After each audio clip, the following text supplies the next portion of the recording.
아주 오래전에 이제 제가 신학교 다닐 때 저희 친구가 목사님이 어디 출장 가셔가지고 설교를 할 때가 있었는데요. 저한테 이런 말을 하더라고요. 혜련아, 나 몇 분 설교한 줄 아니? 그래서 몇 분 했는데 5분 이러는 거예요. 왜냐하면 사실 젊으니까 이게 들어있는 게 별로 없잖아요. 그러니까 이제 열심히 써가지고 그것을 이제 이렇게 보고 아무리 해도 그게 이제 길게 안 가잖아요. 그러니까 5분 설교했다고 저희가 되게 웃었거든요. 그리고 이제 또 다음에 몇 분 했냐고 그랬더니 7분 또 이러는 거예요. 제가 아마 오늘 설교가 그렇게 되지 않을까 그런 생각이 듭니다. 네. 복음의 눈으로라는 제목을 제가 잡았습니다. 본문 말씀을 보면은 니고데모가 바리새인이지만 유대인의 지도자로서 율법을 알고 지키며 살아왔지만 영적인 눈이 열리지 않음으로써 거듭남에 대해서 전혀 알지 못했다는 사실을 우리가 알 수 있습니다. 열심히 해도 하나님을 제대로 알지 못하는 것을 우리가 볼 수 있는 거지요. 창세기 3장 이후로 하나님을 떠난 세상의 모든 사람들은 영적인 눈이 가려져 있고 이 열심히 종교 생활하는 지도자인 니고데모도 또 똑같은 수준인 것을 우리가 알 수 있는 것입니다. 불신자의 배경은 사단입니다. 그것은 육신의 한계에 묶여 있는 그런 삶을 살게 되지요. 육신 넘어 영적 세계를 알지 못하기 때문에 내가 있는 환경에 묶이고 또 어려운 처지에 묶여 있고 그 이상을 벗어나지 못하고 보지 못하는 그런 삶의 어려움을 가지고 살아가고 있습니다. 그만큼 그 불신자들 속에서 영적인 세계를 알고 영적인 사실을 보는 우리들은 소통하기가 어려운 것이지요. 말이 안 통하는 게 당연할 수밖에 없는 것입니다. 사도 바울은 다메섹 도상에서 예수님을 만나기 전까지 니고데모와 같은 바리새인이었고 또 그의 삶 또한 한계에 갇혀 있는 육신의 그 모습밖에 보지 못하는 그러한 한계 속에 살아온 인생이었습니다. 그러나 다메섹에서 예수님을 만나고 예수님이 그리스도라는 사실을 알고 난 이후로 그의 인생은 완전히 변하게 되었지요. 삶 전체를 정말 복음 전하는 일에 자기의 인생을 다 바치는 것을 우리는 알 수 있습니다. 우리도 그리스도를 알고 살아가지만 바울과 같은 인생은 살지 못하고 살고 있지만 그러나 우리의 중심만큼은 정말 복음 전하기를 원하고 또 한 영혼이라도 복음을 받아서 구원받을 수 있기를 바라는 것이지요. 그런데 그것은 우리의 마음뿐이고 사실 현장에 가면은 우리는 너무나 약하고 또 영적인 힘도 없고 사실적으로 그 영적인 힘이 없으니까 복음 전하는 것이 잘 먹혀 들어가지도 않는 그런 현실 속에 우리가 살아가고 있습니다. 어찌 보면 정말 우리가 바울만큼이나 하나님의 사명을 붙잡고 사는지 한번 좀 생각해 볼 일이고요. 저희 이제 가족들이 대부분 종교 생활하고 저만 이제 복음을 알고 있는 상태인데요. 그런데 저희 이제 큰 언니가 시골에 사는데 그 큰 언니만 해도 어찌됐든 몇십 년 신앙생활하고 권사의 직분을 받았지만 큰아들이 하나님을 믿지 않는데 언니의 근심거리는 뭐냐면 이제 경제적으로 실패해가지고 어려움을 당해서 이제 거기에서 되게 어렵게 살아가고 있거든요. 그러니까 이 육신의 걱정이 우선이지 영적인 것 구원 받고 안 받고는 그게 다음 문제인 거예요. 그게 이제 제가 볼 때는 너무 답답하고 그래서 한 번은 제가 이런 말을 한 적 있어요. 언니는 얘가 구원 받았는지 안 받았는지 그게 더 걱정되지 않냐고. 그랬더니 말은 걱정이 되지 이제 말로는 걱정이 되지 이렇게 말을 하는데 제가 볼 때는 그 중심에는 육신의 문제가 더 큰 거예요. 대부분 우리가 하나님을 믿으면서 살아가는 그 삶 속에 우리의 진정한 모습은 정말 그런 부분이 우리 자신을 많이 차지하고 있지 않나, 그런 생각을 하게 됩니다. 제가 학교 다니는 현장은 이게 이제 자꾸만 서로 간에 비교가 되어지는 거고 또 도전이 되어지는 거고 이렇게 드러나는 현장일 수밖에 없거든요. 전도가 사실적으로 캠프를 통해서 드러나고 또 공부하는 모든 것 속에서 자신의 모습이 비춰지고 이렇게 되는데요. 우리들은 그러면 인생 시간표를 어떻게 가지고 있느냐는 것입니다. 정말 복음을 위해서 우리가 살기를 원하는데 내가 그 속에 몸을 얼마만큼 담고 24시간이라는 그 시간 속에서 내가 주님을 위한 시간을 얼마만큼 가지고 있는가 생각해 봤으면 합니다.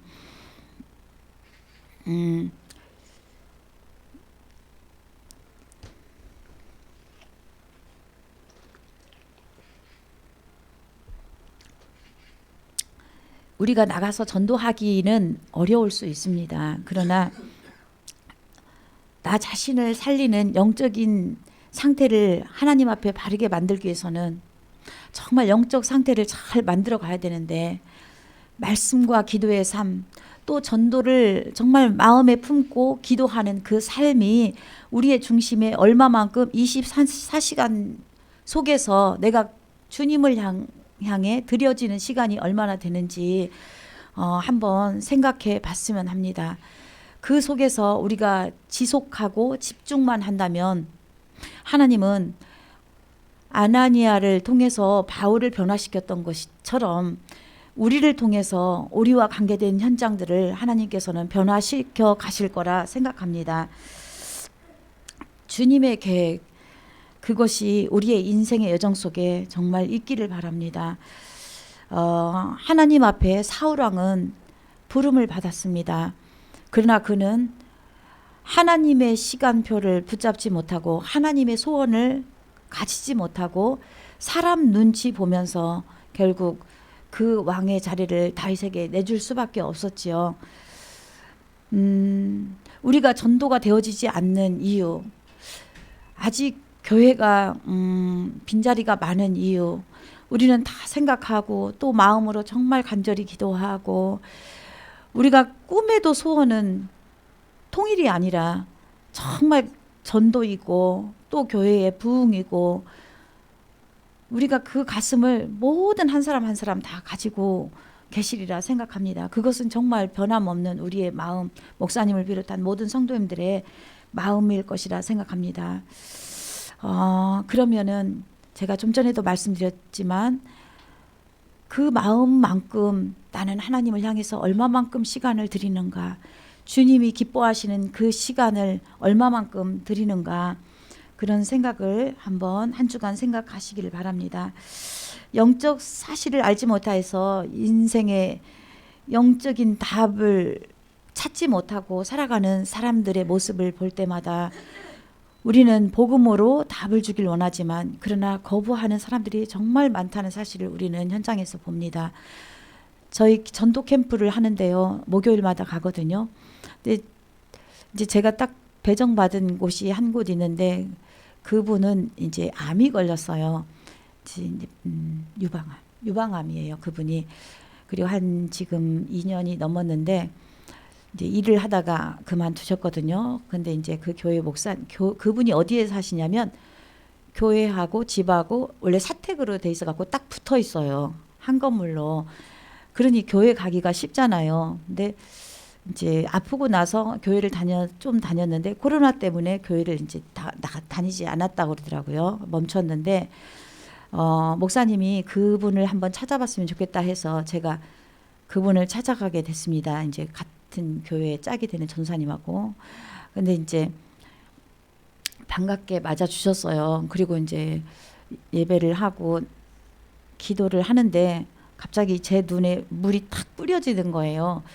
이 뭐지? 기도하다가 좀 그랬어요. 그런데 이분이 이제 기도 끝나고 나서 갑자기 생각지도 않게 눈물이 나가지고 이렇게 훔치다가 이렇게 눈물이 떨어졌나 봐요. 그러면서 예배를 드리고 나오는 저는 이런 생각을 했습니다. 이분한테 내가 이번 학기에 해줄 수 있는 것은 이렇게 안전뱅이처럼 나오지 못하는 묶여있는 이 사람을 이 교회 밖으로, 교회 안으로, 자기 집을 나와서 교회로 들어가는 이 일이 나의 일이다, 이런 생각을 하게 됐습니다. 그리고 그 현장을 놓고 매주 일주일에 한 번씩 찾아갔는데 그 후로 한 5주, 6주 정도를 전혀 만나지 못했어요. 물론 병원 치료도 이제 잠깐씩 있기도 하지만 전화도 받지도 않고 집에 거주하지도 않고 이런 속에서 긴 시간 답답한 시간을 보내면서 하나님께, 하나님 분명히 이 사람을 저희에게 붙여주셨는데 이분이 왜 하나님 앞에 예배하는 것을 이렇게 거부하고 만나지 못하게 될까요? 계속 기도하면서 저희 팀이 같이 합심으로 기도했거든요. 근데 이번 주에 어제 원래 목요일 날만 가는데 제가 이제 답답하니까 금요일 날도 학교 끝나고 집에 오면서 다시 그 현장을 한번 돌고 옵니다. 여리고 작전이라 생각하고. 그래서 오는데 그분 차가 있었어요. 그리고 문을 두드려도 나오지 않아서 오늘 또 못 만나나 보다. 그리고 이렇게 나오면서 제 차를 탁 문을 열으려다가 하나님이 갑자기 생각이 났어요. 하나님이 처음에 정말 이 사람 만나게 하셨고 하나님의 계획이 있었는데, 그러면서 아쉬워서 이렇게 뒤를 돌아봤어요. 그랬더니 이분이 나오신 거예요. 그러니까 암 환자이니까 빨리 움직이지 못하니까 여기까지 오셨는데 그래도 문 열고 나가봐야겠다 하고 이제 천천히 나오시다 보니까 좀 시간이 걸렸다고 그러더라고요. 그래서 다시 예배하고 왔는데 제가 솔직하게 말씀을 드렸죠. 제가 하는 역할은 성도님이 힘을 얻어서 이 교회에 다시금 출석하는 것이 저의 간절한 기도 제목입니다. 그래서 다음 주에 우리가 수요 예배 이 교회에 나오기로 했는데 꼭 그 시간에 같이 나올 수 있기를 바란다고 했더니 대답은 했습니다. 또 이제 사단이 어떻게 이제 방해할지는 모르겠지만 그만큼 하나님은 복음을 주시고 또 우리에게 기도를 주시고 우리의 중심과 우리가 지속할 수 있는 힘만 있다면은 하나님은 어떤 현장이든지 정말 변화를 시켜 가시고 하나님의 소원을 이루어 가실 수 있도록 우리를 사용하실 줄 믿습니다. 그래서 믿음이 그냥 지식에 머물지 않고 믿음이 삶으로 정말 우리가 나타나고 또 행하고 이런 것들이 우리에게 있었으면 좋겠습니다. 우리 성도님들도 정말 그 삶의 현장에서 쉽지는 않지만 나는 어떻게 전도를 위해서, 하나님이 가장 기뻐하시는 이 전도를 위해서 어떻게 시간을 활용할까, 어떤 시간을 낼까, 이렇게 한 번쯤 깊이 고민하면서 그런 시간을 가졌으면 좋겠습니다. 마태복음 6장 33절 말씀을 보면 너희는 먼저 그의 나라와 그의 의를 구하라는 말씀이 있지요. 그리하면은 우리에게 필요한 의식주 문제 하나님이 해결해 주시겠다고 말씀하십니다. 그런데 저희 가정을 봐도 항상 예배 이전에 무엇이 걱정이 되고 앞서냐면 육신의 일이 앞서고 육신의 문제 해결하려고 하고 영적인 시간을 들여지는 것이 저부터가 어렵고 또 저의 가까운 사람들을 봐도 참 그 시간 내기가 너무나 어려운 것 같습니다. 사단의 역사이겠지요. 그거를 영적인 힘을 얻지 못하도록 방해하고 예배를 방해하고 기도를 방해하고 우리가 가정 안에서 나만의 개인적인 예배와 기도 생활을 방해하겠지요. 그러나 우리는 정말 힘써서 이 영적인 것을 내가 힘써서 지키지 않으면은 그것이 이 땅에서 하나님의 일을 이루어가는 데 어려움이 있을 거라 생각합니다. 이스라엘 백성들이 그렇게 열심히 하고도 놓친 것은 그들의 열심이었지만 우리는 복음 안에서 그리스도의 언약 잡고 우리가 정말 하나님 앞에서 힘써 현장을 위해 기도할 수 있다면 하나님은 우리 개개인 한 사람 한 사람을 우리 교회를 사용하실 줄 믿습니다. 그래서 전도하다가 정말 낙심되거나 또 불신앙하거나 이런 일 없도록 우리가 현장에서 좀 더 한 현장을 깊이 놓고 기도하면서 응답 받아갔으면 좋겠습니다. 또한 사단은 속이는 자요, 우리를 살인한 살인자라고 성경에 나와 있습니다. 창세기 3장을 통하여서 우리의 조상 그 사람을, 아담과 하와를 거짓으로 속여서 하나님을 떠나는 그런 일을 행했지요. 그 사단은 지금도 우리의 삶 속에서 그대로 역사하는 사실을 우리가 봐야 하는 것입니다. 그 영적인 사실에 정말 눈이 열려 있지 않으면은 우리는 순간순간 이 영적 사실을 놓치고 육신의 그 모습에 속아 넘어갈 수밖에 없는 것입니다. 제가 이제 하도 집에서 싸우다 보니까 제가 이런 생각을 했습니다. 나이는 60 먹었어도 그래도 영적으로는 유치원생이다 이렇게 생각을 하자, 이렇게 생각을 했어요. 싸우고 나서 너무 싸우는 게 힘드니까. 그런데 시간이 그러고 나서 정말 긴 시간 텀이 있었거든요. 다투지 않았는데 어느 날 다퉜어요. 근데 그게 제가 영적인 눈이 다 가려져 가지고 그냥 이 사람의 이 모습과 행동만 보고 나서 이제 그게 불평이 되어지면서 이제 또다시 싸움이 된 거예요. 그러니까 우리가 순간순간 그 영적인 사실을 정말 놓치고 나면은 사단은 그 틈을 노리고 살잖아요. 그래서 성경에는 베드로서를 보면은 깨어 있으라, 영적으로 깨어 있으라. 그렇지 않으면 속고 우리는 무너지는 수밖에 없는 거예요. 열심히 잘 하다가도 그냥 육신의 일에 딱 한순간 속고 나면은 사단은 틈이 되어서 우리를 무너뜨립니다.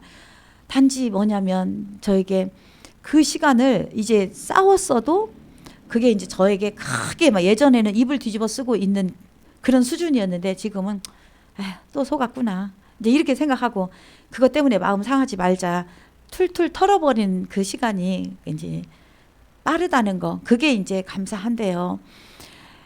저는 정말 오늘 제목을 복음의 눈으로, 우리가 현장을 복음의 눈으로 보지 않으면 세상 사람들이 하는 것을 이해할 수도 없고 또 그들을 살리기보다는 부딪히는 일이 더 많을 수밖에 없다는 사실을 압니다. 그래서 영적인 눈을 밝히 열어서 내가 어떤 사람인지, 내가 살리는 사람이고 내가 정말 저들을 도와주는 사람이라는 사실을 알고 내가 살고 현장을 살리는 그러한 정말 전도자의 삶이 되었으면 좋겠습니다. 어떤 문제가 있어도 우리는 그리스도로 답을 가진 사람입니다. 죽음 앞에서도 두려울 것이 없는 우리는 완전한 그리스도로 답을 가진 사람입니다. 그 그리스도는 하늘과 땅의 권세를 가지신 분이요, 영원히 우리와 함께 하신다는 약속을 가지신 분입니다. 그래서 우리는 담대하게 우리의 삶의 현장에서 힘을 얻고, 영적인 힘을 얻고 또 복음을 전하는 데에 사도 바울이 갔던 그 일에 주저하지 않고 담대함으로 정말 살리는 영적 싸움에 한 주간도 승리하기를 바랍니다. 기도하겠습니다. 살아계신 하나님 아버지, 감사합니다. 영안이 어둡고 육신의 눈만 열려서 속고 살고 있는, 참으로 영적으로 연약한 삶을 살아가고 있는 저희들입니다. 한 주간 우리에게 영안을 밝히 열어주시옵소서. 사도 바울이 하나님을 만나고 그의 인생 전체를 하나님 앞에 드렸던 것처럼 이제 우리가 영적인 힘을 얻어서 하나님이 원하시는 그 삶 속에 우리 인생을 드릴 수 있는 힘을 얻을 수 있도록 도와주시옵소서. 우리의 삶의 현장, 모든 인간관계 속에 그리스도를 말할 수 있는 영적인 힘을 주시옵시고, 우리의 삶이 날마다 주님과 동행하는 말씀과 기도에 전무하는 인생이 되어질 수 있도록 우리의 삶을, 우리의 시간표를 다스려 주시옵소서. 우리 주 예수 그리스도의 이름으로 기도드립니다. 아멘.